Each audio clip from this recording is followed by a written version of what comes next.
PowerPoint, if it lets me present it. Here we go. All right. So, let me get the PowerPoint. Can you see the PowerPoint? Yeah. Well, it's loading, but yes. Loading. Okay. So, have you ever heard of the word plot? Yes. All right. So I'm going to read you the definition, and then I want you to explain it to me in your own words, okay? Okay.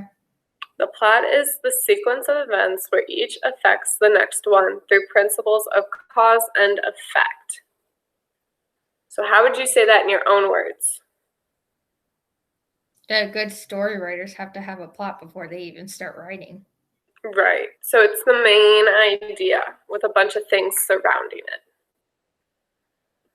So, what are the parts of a plot? So there's the exposition, rising actions, the climax, the falling actions, and the resolutions. And this picture is called a plot diagram. Have you ever done one of these before? Yeah, with Miss Brazy. Perfect. Alrighty. So we're going to do a little practice one, just talking to each other. And then we're going to do one, we're going to do part of it together, and then you're going to do part of it on your own, okay? Okay. So, for the PowerPoint, while we're talking it through, we're going to use the story Cinderella. I'm guessing you know it. Yes, I know it by heart. I figured you would. I was hoping. So, the exposition is at the beginning of the story. It's the characters, the setting, and the main conflict are typically introduced. So, if we're talking about Cinderella, what would the exposition be? Your expedition would be that. Wait, what? I'm sorry. That's okay. So, who are the characters in the beginning of Cinderella? Oh, so there's Cinderella, her father, her stepmother, and her stepsisters. Right. And then in the beginning of the story, where is it taking place? At her house. At her house. And what is the main conflict that happens in the beginning of the story? Her father dies, so her stepmother takes over and turns Cinderella into basically a servant. Exactly. So Cinderella lives unhappily with her stepsisters and stepmother. Perfect. You even had a little bit more. She does everything without complaining. She did. She did. So the rising action is the events that build towards the greatest point of interest. So with the rising actions, do you think there's just one or there's multiple? There could be multiple. Good. So for Cinderella, what would some rising actions be? When the fairy godmother appeared to her and when the prince sent out invitations to a ball. Yeah, perfect. So Cinderella's invited to the ball, but her stepmother says she can't go. The fairy godmother appears and gets her dressed for the ball. And then at the ball, Cinderella dances with the prince, but at midnight she must leave and she loses her shoe. Wouldn't that be the falling action? Wow. What do you think the climax is? So if the climax is the peak of the story, you think it's when she loses the shoe? Yeah, because she's dancing with the prince, and then all of a sudden it rings the midnight, and then she's like, "Oh no, I gotta go!" And then she runs from the prince, leaves the shoe behind, and she makes it all the way home. So that could be a climax. Yes. In this case, I put the climax as the prince saying he will marry the woman who the shoe fits. I just think that's kind of funny because so many people tried to get their foot in there, but they couldn't. Exactly. So many people trying to get their foot in there would be an example of a what? Falling action? A falling action. This is when the story begins to slow down. They're tying loose ends together. So you gave me one, people trying on the shoe. What would be another falling action? That her stepmother told her to stay in the attic until the prince leaves. Okay. Yeah. Can you think of one more? Anything else? Yeah, when Cinderella's stepsisters try to get their feet in there. Yeah. So the stepsisters try to force their feet in the shoe, but it doesn't fit. The shoe fits Cinderella, and then the prince and Cinderella get married. Are all different falling actions to the story. So a resolution resolves any remaining issues and ends the story. It's usually the last paragraph of a story. Sometimes it's just one line. Cinderella and her prince lived happily ever after. You got it, word for word. So does that make sense? Yes. Alrighty.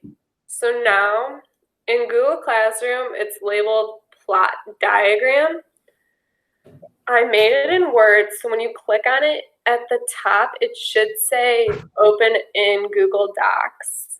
So try that. I gave you editing rights last night, so hopefully we can get in there. And we're going to do part of it together, and then you're going to do part of it on your own. Okay. Well, let me know when you get in there, because I can't see you. I could share my screen. You could just like switch. I want to show you some more things in the PowerPoint, so okay. That's why I can't see you, because when the PowerPoint's up, we can't see anything but the PowerPoint. So just let me know when you get there. Yep, it's loading. Lovely. There we go. I have it. All right. So but I only have Rising action. Oh, expedition and characters are at the bottom. Okay. You see it? It's all good? Yep. All right, perfect. So before I go to the next slide,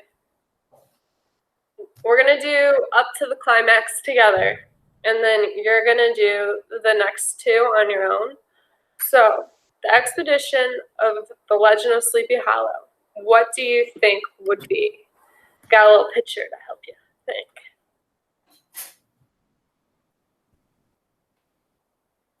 Wait. What just happened? What happened? Nothing. My computer's just really slow. That's okay.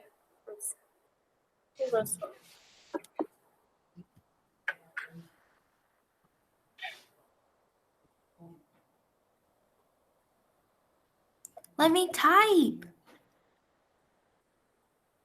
There we go. Good? Okay. So, for the Legend of Sleepy Hollow, what would the exposition be? The expedition would be the expedition. Oh, when Ichabod wanted to go to the party, right? Is that more of a rising action, though? Yeah, hang on. You're good.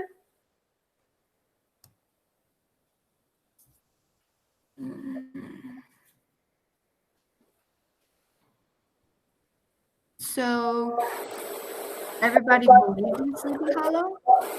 So Sleepy Hollow's the setting. But tell me who Ichabod is. Who is he? He's a teacher. He's a teacher who does he like?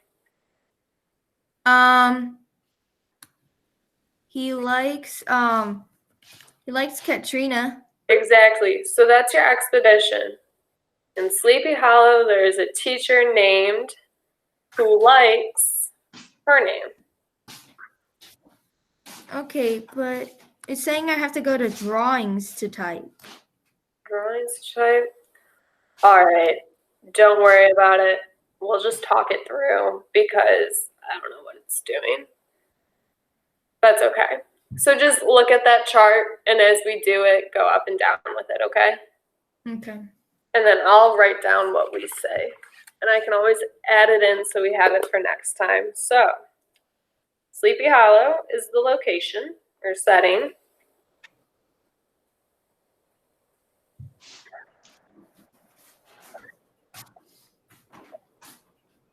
All right, so now let's talk about the rising actions. You said one of them. What was it? When Ichabod didn't believe in Sleepy Hollow. I think he believes in Sleepy Hollow because he lives there. Look at that picture. Oh, he went to the party? He went to the party. What happens at the party? That's a rising action. He dances with Katrina, and then he hears a ghost story about the Headless Horseman. Good. Here's a ghost story. They look like ghosts, those cartoons. They're pretty pale. All right. So those are the rising actions. He went to the party. He dances with Katrina. And then he hears a ghost story. So our climax is what? Is when he's riding home all alone, and then he hears something coming up behind him. Yeah. Why do you think that's the climax? Because it gets suspense, like the people. Yep. Which I wonder, they said that the Headless Horseman was looking for his head, but they never said what his head was. So that's probably why he threw a pumpkin, because that was probably his head. I think you're right. So, falling in this picture, it shows it. He's throwing his head the pumpkin. The falling actions. What are the falling actions? When are those arrows? Oh, never mind. Sorry. You're good. When the Headless Horseman threw his head at Ichabod and he fell off the horse, and the horse went back to its owner, and Ichabod was never seen again.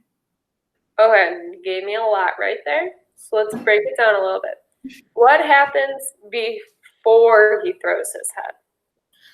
Ichabod looks backwards.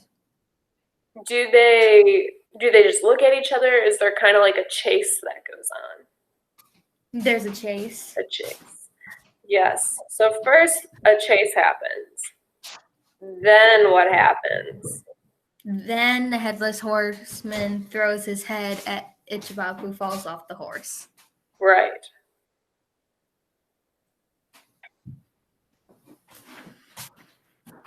All right. And then after that happens, what happens? There's one more falling action. Oh, the horse was found back at home. The horse was found at home, and what did Ichabod do after the head was thrown at him? Did he lay on the ground? Did he? No, he started running. He ran away. Perfect. So now, I bet you the Headless Horseman killed him. You think? Yeah, like with his head, like there must have been something in there, and then he hits him, and then he turns into a ghost or whatever, and he becomes. Oh, I got a question for you after we finish the resolution then. What is the resolution of the story? That Ichabod was never seen again. Never seen again. Exactly.